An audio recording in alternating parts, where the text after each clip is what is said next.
என்னங்க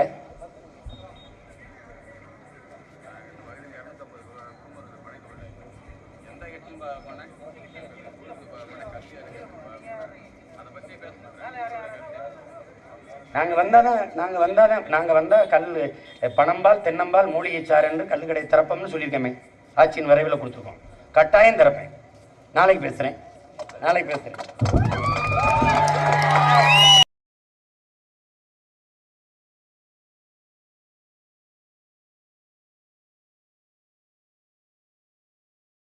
ஒரு 5 ஆண்டு கொடுத்துப்பாரு. உலகத்தின் தலை சிறந்த நாடாக தமிழ்நாட மாத்திரைனா இந்த மாதிரி ஒரு கம்பத்துல கட்டி வச்சு எங்களை அடிச்சு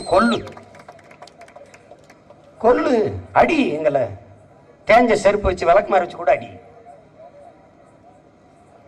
கோடி கனவு கொண்டோம், அதை கூடி நிறைவேற்ற ஓடி வாருங்கள் என் மக்களே, உங்கள் மதிப்புமிக்க வாக்கை தாருங்கள் என் மக்களே தான் நாங்க கேட்டு அலைகிறோம்.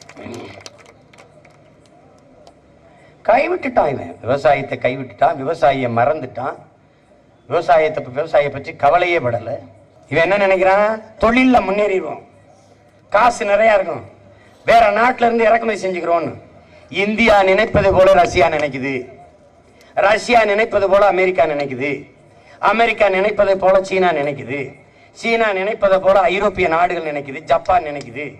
இப்படி எல்லா நாடுகளும் விவசாயத்தை கைவிட்டு தொழில் வளர்ச்சியே அதுல முன்னேறிட்டு நம்ம உணவுப் பொருளை இறக்குமதி செய்து கொள்வோம் என்று முடிவெடுத்து விட்டால் எந்த நாட்டிலிருந்து இறக்குமதி செய்வாய்? நீ நினைக்கிறா கனி பணி படிச்சுட்டு அமெரிக்கால வேலை செஞ்சா 1 லட்சம் சம்பளம், நான் 50,000 தான் தருவேன், 1 லட்சம் தர முடியாது. ஆனால் என் நாட்டில் நீ இங்கிருந்து வேலை செஞ்சினா உனக்கு தீபாவளி இருக்கு, கோயில் திருவிழா இருக்கு, அப்பத்தா இருக்கு, தாத்தா இருக்காரு, மாமா இருக்காரு, மச்சான் இருக்காரு, சித்தப்பா பெரியப்பா இருக்கான், கூட படித்த நண்பன் இருக்கான், உன் ஊர் இருக்கு, உன் நிலம் இருக்கு. அமெரிக்கா போனீங்கன்னா எதுவுமே இல்லை, கையில் காசு தான் இருக்கு. இப்போ நீ இது கவனிச்சுக்க, இங்கே இருந்து 50,000க்கு உனக்கு தான் பணம் தேவைப்படாத, 5,000 ரூபா கொடுக்குறேன், நீ செலவு பண்ணி காட்டிடுறீங்க ஆட்சியில். ஏன்? பெற்றுக் கொடுங்கள் பிள்ளைகளை, கற்றுக் கொடுக்கிறோம் நாங்கள், சட்டம் போட்டுருவோம். பிள்ளைகள் வீட்டின் செல்வங்கள் அல்ல, நாட்டின் செல்வங்கள். தொடக்க கல்வி முதல் உயர்கல்வி வரை இலவசம். தனியார் முதலாளிகள் என்னோட சண்டை போடணும், உலக தரத்திற்கு என் பிள்ளைகளுக்கு கல்வியை கொடுப்பேன். ஏனால் ஒரு தேசத்தின் அறிவு வளம் என்பது, கல்வி வளம் என்பது ஆகச் சிறந்தது, அடிப்படையா அதுதான். அதை கட்டி எழுப்பிடுவேன். அப்பாவுக்கு முடியல, அம்மாவுக்கு முடியல, நீங்க கவலைப்பட வேண்டியதில்லை, நாங்க வைத்தியம் பார்த்துருவோம். 1 ரூபாயிலிருந்து 1 கோடி வரைக்கும் செலவு பண்ணுவோம். அரசே செய்யும், இதை பத்தி கவலைப்படாத. இந்த 2 செலவையும் அரசு ஏத்துருச்சுன்னா உனக்கு காசு தேவைப்படாது. அப்புறம் இந்த பிள்ளை பொம்பளை பிள்ளை பெற்றுட்டா வரதட்சணை வாங்கினவன் கதையை முடிச்சுட்டு தான் மறுவேளை பார்ப்பேன். வரதட்சணை வாங்கிட்டான்னு தெரிஞ்சதுன்னா நாளை தூக்குவேன், குடியுரிமையை ரத்து செஞ்சிருவேன். அவன் குடும்ப அட்டை கிடையாது, அரசின் எந்த சலுகையும் கிடையாது, வாக்குரிமையை நீக்கிடுவான், ஒண்ணுமே கிடைக்காது. பல தலைமுறைக்கு அரசாங்க வேலை அவன் பரம்பரைக்கே இல்லை, நீக்கிடுவேன். ஐயோ அம்மா அப்படிமா, என்னப்பா கவலைப்படுற, மாமியார் வீட்டில் வாங்கின காசை வச்சு வசதியா வாழுப்பா, இல்ல வேண்டாம் திருப்பி கொடுப்பா. நடக்குதா இல்லையான்னு எழுதி வச்சுக்க, நீ தொலைச்சு பெறுவேன். வரதட்சணை வாங்கினான்னா தொலைச்சுவேன். இதுக்கு மேல உனக்கு காசு எதுக்காக தேவைப்படுதா சொல்லு? தேவைப்படாது. நானே விவசாயம் செய்வேன். இவங்க நான் வர்றதுக்குள்ள ரேஷன் கடையை மூடிடுவாங்க. நான் வந்து குறிஞ்சி அங்காடி, மலைகளில் விளைகிற பொருள்களுக்கு நெய்தல் அங்காடி, மருதம் அங்காடி, முல்லை அங்காடின்னு நானே கடைகளை திறந்து படித்த இளைஞர்களை போட்டு வேலை செய்வேன். என் பிள்ளைகளுக்கு நானே என் மக்களுக்கு வேண்டியதை கொடுப்பேன், நானே எல்லாம் விளைய வைப்பேன். நான் சொல்றது உங்களுக்கு ஒரு கதை சொல்ற மாதிரி இருக்குதுல்ல, நடத்தி காட்டுவேன். நீ நினைக்கிற மாதிரி கிடையாது, நடத்தி காட்டுவேன். பைத்தியக்காரப்பயலு இவங்கள மாதிரி ஒரு கூட்டம். டாஸ்மார்க்ல சாராயம் ஊத்தி கொடுக்கிறவன் MBA MSc, சாராயம் ஊத்தி கொடுக்கிறவன் ஏன் ஒரு விவசாயம் செஞ்சாகாத? எனக்கு ஆடு மாடு வளர்க்கறதை அரசாங்க பணியா மாற்றுவாரோ? எப்படி மாற்றுவார்? எங்க ஒரு ஆட்டுக்காரன், எங்க ஒரு மாட்டுக்காரன் என்னை நக்கல் அடிச்சான். ஏண்டா ஆடு மாடுக்கு ஊசி போடுற டாக்டர், வெட்டினியர் டாக்டர், அரசாங்க டாக்டர், ஆடு மாடு வளர்க்குற எங்க ஆத்தாளப்பேன் அரசாங்க பணியாளர்கள் கூடாதாடா? சத்துணவு ஆயாங்க 50 பிள்ளைக்கு ஆக்கி போடுற ஆயாங்க, அந்த ஆயா வேலைக்கு 3 லட்ச ரூபா வாங்கிட்டு கொடுக்குறாங்க. என்னங்க அதுக்கு சம்பளம்? 3 லட்சம்ங்க ஆயா வேலைக்கு. குழந்தைகளுக்கு போடுற முட்டையில ஊழல் பண்ண, முட்டையில 2000 கோடி அடிச்சிருக்காங்க இந்த பயல்களை. நீங்க மண்டையிலேயே அழுகுன முட்டை அடிச்சு உடைக்க. பச்சிலம் குழந்தைகளுக்கு போடுற முட்டையில 2000 கோடிங்க ஊழல். இப்படி ஒரு கொடுமை எங்கேயாவது நடக்குமாங்க?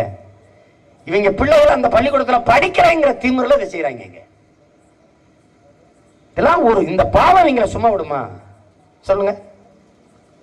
சத்துணவு ஆயா அரசு பண்ணீங்க, ஆயா கையில சத்துணவை கொண்டு போய் கொடுக்கிற நம்ம ஆத்தால அப்பனும் அரசாங்க பணியா இருக்க கூடாதா? இதான் நம்ம எழுப்புற கேள்வி. நடக்கும் பாரு. படித்த இளைஞர்கள் பூட்ஸ் போட்டு, தொப்பி வச்சு, கண்ணாடி போட்டு, கிளவுஸ் போட்டு விவசாயம் செய்யற காலத்தை நான் உருவாக்கல. நீ பார்த்துக்கிட்டே இரு. பலாயிரக்கணக்கான ஏக்கரில் மாட்டு பண்ண, மாடு மேய், என்னுடைய நாட்டு பாரம்பரிய மாடுகளை மீட்டு உருவாக்கம் செய்வேன். இவங்கள மாதிரி நாட்டு மாடுகளை, காளைகளை இனப்பெருக்கத்துக்கு பயன்படுத்தக்கூடாது. அவங்களெல்லாம் தொலைச்சிட்டு தான் மறுவேளை பார்ப்பேன். வேலியை போடுவேன், இரும்பு வேலியை 3 அடுக்கு வேலி போடுவேன். நீ தூர நின்று என் பண்ணையை வேடிக்கை தான் பார்க்கணும். கல் வெட்டி எறியுது, குச்சி வெட்டி எறியுதுனா தூக்கி உள்ளதுக்கு போட்டுருவேன். மாடு மீச்சு கொண்டு வரும். கவனமாக இருக்கணும், தொலைச்சி போடுவேன். அங்கங்கே துணை காவல் நிலையங்களை அமைப்பேன். அங்கே உள்ள எல்லா கண்ணாடி அறையை உருவாக்கிடுவேன். எல்லாம் சிசிடிவி கேமரா, அந்த மாதிரி இந்த கேமரா மாதிரி எல்லா இடத்தையும் பொருத்திடுவேன். உள்ளே உட்காந்து குளிரூட்டப்பட்ட அறையிலேருந்து மாடுகளை கண்காணிச்சிக்கிட்டு இருந்தால் போதும். மானிட்டர் எல்லாம் பார்த்துருப்போம். 100 ஏக்கருக்கு 25 ஏக்கரில் கொலை வெட்டிடுவேன். எல்லாம் மேய்ச்சல் நிலங்களை உருவாக்கிறேன். என் மாடு மேயும், பால் பீச்சுவோம். பக்கத்தில் பால்கோவா செய்கிற தொழிற்சாலை, பாலாடை கட்டி, நெய், மோர், தயிர், எல்லா தொழிற்சாலையும் என் பிள்ளைகளுக்கு வேலை. எல்லாம் இது பண்ணுவோம். மாட்டு சாணம் வீட்டில் வேக்கம் கிளீனர் வச்சு குப்பையை உறிஞ்சிற மாதிரி சாணியை உறிஞ்சிற மிஷின் சக் சக்குன்னு உறிஞ்சி ட்ரக்கில் ஏற்றுவேன். டிராக்டரில் கொண்டு இயற்கை உரப்பண்ணைக்கு போடுவேன். மாட்டுக்கு மாடு தின்ட்டு மிச்சம் போடுற கழிவுகளை கொண்டு கொட்டுவேன். இயற்கை உரம், நாடே இயற்கை விவசாயத்துக்கு வந்துடும். ரசாயன உரங்களை தடை செஞ்சிருவேன். பிளாஸ்டிக்கை பேன் பண்ணிடுவேன். குலைமம்ங்கிற பிளாஸ்டிக்கு, நெகிழிங்கிற பாலித்தின் ரெண்டும் தடை. துணி பைக்கு வந்துடுவோம். வாழை மட்டையில பை, துணியில பை, எல்லாத்துலேயும் பை பயன்படுத்திடுவோம். 3 மாசம் அவகாசம் கொடுப்பேன்.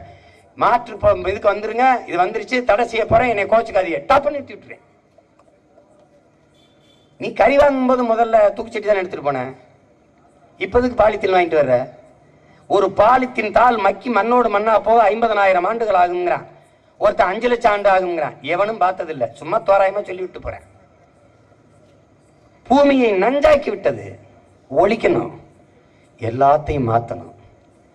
பேசிக்கிட்டே இருந்தா இப்படியே பேசலாம். அவ்வளவு கனவு வச்சிருக்க உங்க பிள்ளைங்க. நீங்க ஒன்னே ஒண்ணுதான் வச்சிருக்கீங்க, ஓட்டு. ஒரே ஒரு ஓட்டு, ஒரே ஒரு ஓட்டு.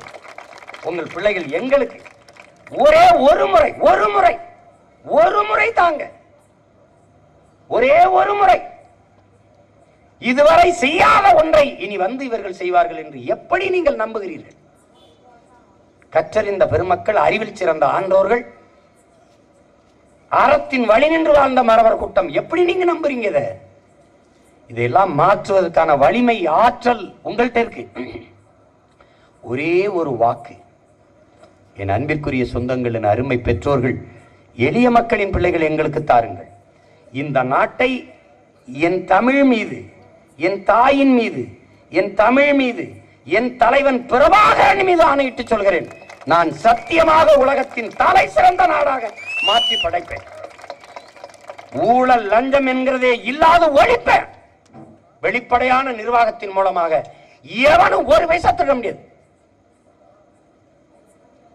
ஒரு சாலை போடுதலா, ஏரி தூர்வாறுதலா, குளம் வெட்டுதலா, 10 கோடி ஒதுக்கி இருக்கேன்னா 10 கோடி ஒதுக்கி இருக்கேங்கிறது எல்லார் கையிலையும் தெரியும். 500 பேர் வேலை செய்யறான், ஒரு நாளைக்கு 500 ரூபாய் கூலி எல்லாருக்கும் தெரியும். அதுல ஒரு பைசா ஒருத்தன் எடுத்தா ஐயா ஒரு பைசா திருடிட்டான்னு எல்லாருக்கும் தெரியும். வெளிப்படையான நிர்வாகத்தின் ஊழல் லஞ்சத்தை ஒழிப்பேன். உங்கள் பிள்ளைகள் எங்கள் ஆட்சியில் தான் ஏரி வெட்டுதல், குளம் வெட்டுதல், 6 நீர்நிலைகளை பராமரித்தல், சாலை போடுதலுக்கு நிதி அளிப்போம், ஒதுக்க மாட்டோம். நிதி அளிப்போம் நாங்கள். இவர்கள் ஒதுக்குவார்கள்.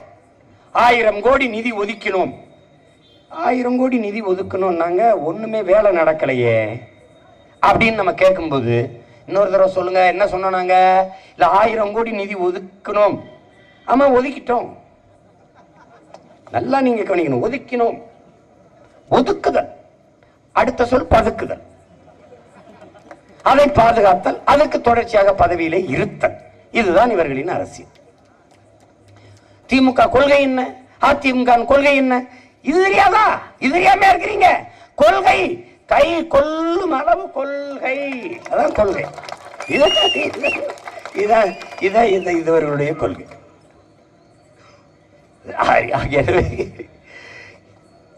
அது சின்ன பசங்களா இருக்காங்க, இவங்களால என்ன செஞ்சிட முடியும்னு நினைக்காதீங்க. உண்மையிலேயே உங்க பிள்ளைகள் சொல்றோம், உலகத்தின் தலை சிறந்த நாடாக என் தமிழ் நிலத்தை நான் மாற்றுவேன். நாங்க முன்னெடுத்து வைக்கிற அரசியல் தமிழர்களுக்கு அல்ல, தமிழ்நாட்டுக்கு அல்ல, இந்திய பெருநிலத்திற்கு மட்டுமல்ல, உலகத்திற்கே புதுமையான அரசியலை எடுத்து வைக்கிறோம். பொதுமையாக எப்படி எங்க மூதாதை வள்ளுவ பெருமகனார் உலக பொதுமறையை தந்தாரோ அப்படி உலக பொதுமைக்கு எங்க அரசியல் எடுத்து வைக்கிறோம்.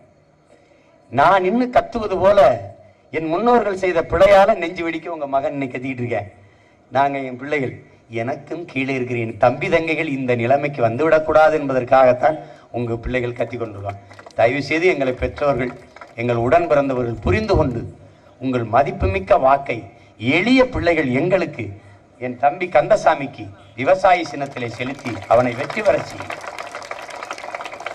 நீ ஒரே ஒரு சீட்டை வென்று என்ன செய்ய போற? ஒரே ஒரு சீட்டை வென்று என்ன செய்ய போற? எவ்வளவு பெரிய கோட்டை ஆனாலும் ஒரு சிறிய ஓட்டையில் தான் சாவியை வைத்து திறக்க வேண்டியிருக்கு. அப்படி ஒரு சின்ன திறவுகோலாக ஒரு புரட்சிகர அரசியலின் தொடக்கமாக விக்கிரவாண்டி தொகுதி இருக்கட்டுமே. அறிவில் சிறந்த பெருமக்களே, என் அருமை பெற்றோர்களே, என் தம்பி தங்கைகளே, உங்களின் மதிப்புமிக்க வாக்கை விவசாய சின்னத்திலே செலுத்தி என் தம்பி கந்தசாமியை வெற்றி பெற செய்யுங்கள். அவனின் வெற்றி என் வெற்றி அல்ல, நம் இனத்தின் வெற்றி, நாம் தமிழர் கட்சியின் வெற்றி அல்ல, தமிழ் பேரினத்தின் பெருமைமிக்க வெற்றி என்பதை புரிந்து கொண்டு வாக்கு செலுத்துங்கள். புரட்சி எப்போதும் வெல்லும், நாளை நமது வெற்றி அதை சொல்லும். நன்றி, வணக்கம். நாம் தமிழர்.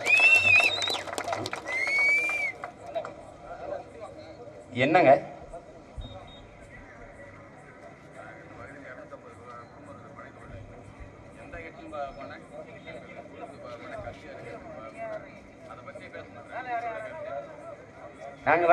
நாங்க வந்தா கல் பணம்பால் தென்னம்பால் மூலிகை சாறு என்று கல்லு கடை திறப்போம்னு சொல்லியிருக்கேமே.